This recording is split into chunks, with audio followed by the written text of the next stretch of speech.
हरदोई जिले में फिलहाल 8 विधानसभा सीटों पर कमोवेश बीजेपी का कब्जा है, लेकिन इस बार चुनाव में राजनीति में क्या होगा, क्या करेगी यहाँ की जनता, फैसला किसे जिताएगी और किसे हराएगी, जनता तो इसका फैसला करेगी ही, लेकिन नेताओं से पूछ लेते हैं कि इस बार किस मुद्दे पर चुनाव लड़ेंगे। और कविता से शुरू करें। मैडम, कविता से आपने बात रखने को कहा। भारतीय जनता पार्टी की सरकार फिर से बनने जा रही है, इसी नाते सारा विपक्ष एकजुट हो गया है। तो आपने जो कविता की बात कही, तो मैं बताता हूं कि हड़कंप मचा सहसा उनमें जिनका अरि रहा उजाला है। अरि माने कम हो रहा है। और दिनकर की अनुपस्थित में जो किए तिमिर से समझौता और निद्रित बस्ती लुटवाने को है दुए लुटेरों को न्योता। और घर की इज्जत गिरवी रख के नालायक राजा पूत बने और कापुरुष दास्ता के वाहक सद्भाव शांति के दूत बने। और ऐसे लोगों की है छाती दरक रही उनकी, जिनका मन मुंह सब काला है, सूर्योदय होने वाला है। मित्रों, सहमत है इनकी बातों से? सूर्योदय होने वाला है। देखिए, हमने लगातार सर 1992 में समाजवादी पार्टी का गठन हुआ था। उत्तर प्रदेश की जनता ने समाजवादी परिवार को 4 बार मौका दिया। 3 बार माननीय मुलायम सिंह यादव जी उत्तर प्रदेश के मुख्यमंत्री बने और 1 बार 2012 से 17 के बीच में अखिलेश यादव जी ने उत्तर प्रदेश का नेतृत्व किया। हम 2022 के चुनाव में उत्तर प्रदेश में पूर्ण बहुमत की सरकार बनाने वाले हैं। जो उत्तर प्रदेश में 17 से 22 के बीच में जनता ने पूरे भरोसे और आशा विश्वास के साथ भाजपा पे विश्वास जताया था, आज जनता का जनाक्रोश समीक्षक के रूप में इनके सामने है और उत्तर प्रदेश की जनता समाजवादी पार्टी नहीं बना रही है सरकार। भारतीय जनता पार्टी की फिर से सरकार बन रही। सपा बसपा कांग्रेस सबने सरकारें बनाई, लेकिन किसी भी सरकार की यहाँ पर तमाम जनता है, पूछे कोई एक उपलब्धि बता पाए। आज आप कहीं पर भी चली जाइए, भारतीय जनता पार्टी की उपलब्धियां, सरकार की उपलब्धियां जनता तक सीधे पहुंच रही है। भाजपा की सबसे बड़ी उपलब्धि क्या है आपको पता है? ऑक्सीजन की कमी से लाखों लोगों की मृत्यु हुई, ये सबसे बड़ी उपलब्धि है।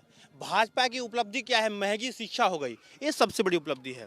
भाजपा की उपलब्धि क्या है? उत्तर प्रदेश में हजारों संख्या में नौजवान जो बेरोजगार घूम रहे हैं, ये उपलब्धि है भाजपा। देखिए, चार बार समाजवादी पार्टी की सरकार रही। स्वास्थ्य व्यवस्था अगर बेहतर होती तो कोरोना काल में हम लोगों को नहीं झेलना पड़ता। आपकी जिम्मेदारी है। ऑक्सीजन की कमी से सबसे पहले योगी आदित्यनाथ माननीय मुख्यमंत्री उत्तर प्रदेश के हैं। ऑक्सीजन की कमी से बच्चे सबसे पहले वही मरे थे। ये बताया तो समाजवादी पार्टी की 4 साल की सरकार में कोई विकास कार्य नहीं, स्वास्थ्य व्यवस्था पर काम नहीं इन लोगों ने किया। और ये लोग विकास की बात करेंगे, ये लोग विकास की बात करेंगे। ये मंदिर और मस्जिद के अलावा कुछ नहीं कर सकते। मैडम, कोरोना खत्म, सिर्फ मंदिर मस्जिद के अलावा कुछ नहीं है। बात नहीं करते। हम चूंकि एडवोकेट हैं तो हम ये बात करेंगे, लखनऊ में सीरियल बम ब्लास्ट होता है कचहरी में, वहाँ कई अधिवक्ता मारे जाते हैं। अखिलेश जी जो मेन मुलजिम होता है उनके जो है मुकदमे वापस ले लेते हैं। ऐसी सरकार है। मुकदमे वापस हो जा रहे हैं। बिल्कुल, प्रदेश में पूरी अराजकता। अभी भाजपा के साथी ने एक बात कही कि जो रख के गिरवी, इज्जत देश की गिरवी किसने रखी है? चाहे लाल किला हो, चाहे अडानी का एयरपोर्ट हो, सब कुछ बेचने का कार्य भारतीय जनता पार्टी ने किया और गिरवी रखने का कार्य किया है। उत्तर प्रदेश की हरदोई का सबसे बड़ा मुद्दा है युवाओं के रोजगार का। हरदोई जिला लगभग 50 लाख आबादी है, 8 विधानसभाएं, 2 लोकसभाएं, लेकिन एक भी रोजगार का यहाँ पर नहीं है। और सबसे महत्वपूर्ण कि यहाँ पर एक भी यूनिवर्सिटी नहीं है। यहाँ का छात्र पढ़ने जाए तो जाए कहाँ? वो कहते हैं 70 साल में हमने क्या किया। अगर 70 साल में हमने कुछ नहीं किया तो उन्होंने बेचा क्या? बताइए, बेच रहा है सब। भाजपा की सरकार में हर चीज़ बिकाऊ हो गई। मैं तो कहता हूं भाजपा सरकार जब से आई है 2014 से, मोदी जी मंच पे खड़े होकर कहते थे कि जो घर की महिलाएं हों कृपया अपने घर पे नमस्कार करके सिलेंडर पे, आज वो सिलेंडर 1000 रुपये का हो गया। ये महंगाई है। भाजपा की जब से सरकार आई है, लोग विकास का मतलब ही भूल गए हैं। आज विकास का मतलब हो गया है हिंदू मुसलमान, भारत पाकिस्तान। बताइए। पूरे 5 साल में सरकार चली, विकास कार्य हुए सिर्फ आंकड़ों पे हुए। अगर आंकड़ों पे होते तो उत्तर प्रदेश की जनता में इतना जनाक्रोश नहीं होता। जनाक्रोश लोगों की जुबान पे है, सड़कों पे है, घरों में है, महिलाओं के बीच में है, बच्चों के बीच में है। सारे ऐसा कोई समाज का तबका नहीं है जो इस सरकार जनाक्रोश। आप बड़े भाई हैं हमारे, बहुत आदरणीय है, लेकिन आप जनता के बीच में जाइए। जनता मोदी मोदी चिल्ला रही है। आज सरकार की योजनाओं का सीधा लाभ पहुंच रहा है। हर वर्ग को राशन मिल रहा है, हर वर्ग के व्यक्ति को उसके खाते में पैसे मिला। चुनावी किसान सम्मान निधि का चुनाव के समय ये राशन वितरण का, मतदाताओं को भ्रमित करने का, मतदाताओं मतदाताओं को भेजते भ्रमित हैं। करने वो कहते थे हम 1 रुपया भेजते थे। वो राजीव गांधी जी कहते थे कांग्रेस कहाँ है? इस मुल्क में है आवाजें दो, इस मुल्क में है आवाजें दो। मैं भाजपा के साथियों के लिए कहना चाहूंगा, इस मुल्क में है आवाजें दो, एक उनकी एक हमारी। वो कहते हैं खून बहता है बहने दो, हम कहते हैं जियो और जीने दो। वो कहते हैं तीर रहे त्रिशूल रहे तलवार रहे, वो कहते हैं तीर रहे त्रिशूल रहे तलवार रहे, हम कहते हैं भाई भाई में प्यार रहे। इस मुल्क में है आवाजें दो, एक इनकी एक हमारी। ये केवल बांटने की राजनीति करते हैं, ये केवल भाई को भाई से लड़ना होती है। हम बता तो रहे, जब भारतीय जनता पार्टी की बात होती है तब केवल विकास की बात होती है, समाजवादी पार्टी की बात होती है, कब्रिस्तान की बात, पंजाब कब्रिस्तान और नमाज की बात होती है।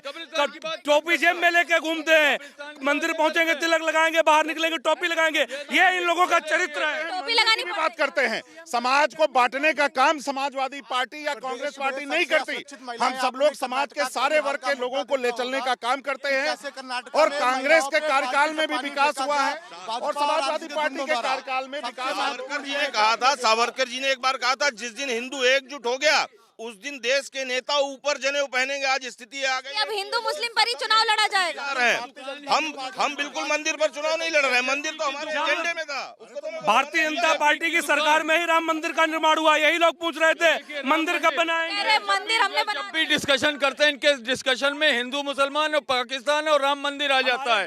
आप देखिए इनके शब्दों में, हिंदू है, इनके डिस्कशन में केवल और केवल कब्रिस्तान है, इनके में हिजाब है, नकाब है। आम आदमी पार्टी आपने दुर्भाग्य आपने कहा था कि हमें यहाँ पे कविता शुरुआत करनी है, लेकिन यहाँ शुरुआती जुमले से हुई है। ये जो भारतीय जनता पार्टी है, भारतीय जुमला पार्टी है। आपने कह दिया कि कविता शुरुआत करिए, इन्होंने शुरुआती जुमला से कर दी। तो आप ये बताइए क्या जुमला। देखिए, उत्तर प्रदेश के लोग फोन और लैपटॉप की बात कर रहे थे योगी जी कि इंटर पास बच्चों को लैपटॉप और फोन देने का काम करेंगे। अखिलेश जी ने लैपटॉप देने का काम किया है, इन्होंने क्या किया? ये जुमला वाले लोग हैं, ये कुछ नहीं कर पाएंगे। लैपटॉप हमने बांटा, लैपटॉप अखिलेश यादव ने बांटा, बीजेपी ने कुछ नहीं मैडम। पोखर में जन्मे जो बगुले, पोखर ही प्रवास है जिनका, और हंस न कहीं प्रतिष्ठा पाए, सामूहिक प्रयास है इनका। ये सब लोग मिल करके भाजपा को रोक रहे हैं, जो भाजपा समाज के सारे वर्गों के लिए है। इसमें धर्म की बात कहा थी, मैं हिंदू हूँ, मुझे उस पर गर्व है। जो मुस्लिम है उसको है, सरदार को सरदार का है। जो धर्म है, हम बांटने की बात नहीं करते। सारे टीका लगाकर घूमने की क्या जरूरत पड़ गई समाजवादी पार्टी को? अगर टीका है, हम हिंदू हैं, अगर हम पूजा पिछले चुनाव में तो टीका नहीं लगा। नहीं, यहाँ बात कब्रिस्तान की बात कही जाती है। मंदिर, अरे टोपी जो जिस धर्म का है वो टोपी लगाएगा। हम हिंदू हैं। बीजेपी के पास क्या मुद्दे कम है जो हर बार खाली मंदिर और मस्जिद पर आ जाए? विकास के नाम पर जा रहा है, लेकिन जिस तरीके से ये लोग काम कर रहे हैं उसकी बात होनी चाहिए। आज महिलाएं सुरक्षित है, कानून व्यवस्था प्रदेश में लागू है। पूरा उत्तर प्रदेश, पूरा भारत देश इन्होंने बेच लिया है, और अगली पंचवर्षीय में जो रह गया है वो भी ये बीजेपी के लोग बेच ले। विधानसभा की अगर बात की जाए, 40 साल से एक परिवार का साम्राज्य यहाँ स्थापित करने की बात की जा रही। आप पूरी विधानसभा में 110 गांव हैं, वहां का विकास आप इधर के शहर के इर्द गिर्द, यहाँ पे आजाद नगर, सुभाष नगर, राधा नगर की सड़कें, गांव मोहल्ले देख लीजिए, किस तरीके का विकास शून्य है। विकास बिल्कुल तय करें। अब आपको जो योजनाएं चलती है मैडम, योजनाएं प्रधानमंत्री आवास योजना में आदमी कैसे बिलक रहा है, पहली किस्त उसकी आई, उसके बाद जो किस्तें आती हैं, हमारे यहाँ एक मुन्नी पीतम नाम से एक महिला है, नाले के ऊपर रह रही है, वो आज उसको कुछ नहीं मिला है। बताइए नाले मैडम, आप देखिए, अरे जुमले इनसे ले सकते हैं, इनके पास कुछ है नहीं। आप कविता जुमले इनसे ले लीजिए, लेकिन झूठ की सरकार, झूठ का पुलिंदा, आप जो है इनसे कविता सुन लीजिए, लेकिन ये 8 विधानसभा में लोगों को रोजगार नहीं दे सकते। ये 8 सुने कविताएं इसलिए कर रहे हैं कि योगी जी मठबे जाने वाले हैं, जनता इन्हें मठबे भेज देगी, गाने बजाने के अलावा इनके पास कुछ बचेगा नहीं। अरे मोदी जी को गाने बजाने की जरूरत पड़ेगी, इसी के लिए इनके पास गाने बजाने वाले मजबूत लोग हैं। आप देख सकते हैं कविता से हमारे पास है ना, तो गाने बजाने वाला भी तो एक वर्ग होता है, वो भी हमारे पास में। हमारे अर्जुन बुलबुल का, हमारे पास विकास के लोग, विकास करने वाले लोग हैं, राष्ट्रगान गाने वाले लोग हैं, और इनके फहराते हैं, आरएसएस का झंडा फहराते हैं। नहीं, राष्ट्रवाद का ठेका क्या सिर्फ एक पार्टी के लोग हैं? हम सभी हिंदुस्तानी हैं, हम सबके अंदर राष्ट्र का कूट कूट के भाव भरा हुआ है। हम लोग ये सिर्फ गाने बजाने का मनोरंजन से नहीं है, पेट भरता है रोजगार से, शिक्षा के भाव के कारण। भारतीय जनता पार्टी की सरकार बनी थी तो गांव गोद लिए थे सांसदों ने, वो गांव कहाँ गए? आज की सड़कें में झीलें बन गई हैं। आप आजाद नगर यहाँ चले जाइए, सब झीलें बनी हैं सड़कें। ये जुमला पार्टी केवल जुमला कर सकती है और देश को ठग सकती है। मुद्दा कह रहे बीजेपी ने ठगा है पूरे देश को, सब बेच दिया। जनपद की बात बता दूं आपको कि 40 वर्षों से एक मुद्दा था हरदोई में अर्जुनपुर पुल का। आज भारतीय जनता पार्टी की सरकार बनी, हमने वायदा किया था अर्जुनपुर। आपने इन सबके तू में से सुन लिया कि इन सभी पार्टियों ने मिलकर क्या किया है। इसीलिए यूपी हो चाहे हरदोई की जनता को अब जाए एक नए विकल्प को लाना पड़ेगा। आप गोवा के लोगों को फ्री में अपने तीर्थ पर भेजे तो ठीक है, ये फ्री का पैसा कहाँ से आएगा? सब यही आप ही का पैसा आप ही को मिलना चाहिए, ये टैक्स का पैसा सरकार के पैसे पे। मैं कह रहा हूँ पूरा देश बिक गया है और उत्तर प्रदेश अगली पंचवर्षीय में बेचना चाहते हैं। हरदोई के लोग मैडम इतने धोखेबाज लोग हैं, एक कहते हैं जो राम को लाए उनको लाएंगे, राम को ये ला सकते हैं? भगवान मर्यादा पुरुषोत्तम राम को ये ला सकते हैं? इनके जीजा जी जमीन के बेच कर खा गए, ये देश बेचने की बात करते हैं। समाज जितने एक पुल की केवल भ्रष्टाचार पसंद है, गुंडाराज पसंद है, बलात्कार पसंद है। यहाँ पे पूरे हिंदुस्तान को जुमलों के आधार पर ठगा गया और यहाँ हरदोई में एक व्यक्ति ने पूरे हरदोई को अपमानित किया। महाराजगंज में प्रधानमंत्री जी बोल रहे हैं कि जो विपक्ष है वो कोरोना वायरस के लिए जिम्मेदार हो रहा है, वो वैक्सीन नहीं लगने दे रहा है, लेकिन सत्यता है प्रयोगशालाएं तो माध्यम से कहना चाहता हूँ, आज लोग हाथरस उन्नाव और शाहजहांपुर भूल रहे हैं। उन्नाव की हाथरस की वो बेटी जिसकी रात को बिना पुलिस की मौजूदगी में, परिवार वाले नहीं थे वहाँ पे, उनको जला दिया गया। जवाब दीजिए। अपना काम किया, सारी गिरफ्तारियां हुई, ये लोग लाशों पर राजनीति करते हैं, कानून ने अपना काम किया। उत्तर प्रदेश में सबसे बड़ा मुद्दा अच्छी कानून व्यवस्था, जिसको लेकर जनता का मुद्दा। समाज को बांटने का एक भी मुद्दा भारतीय जनता पार्टी नहीं छोड़ती है।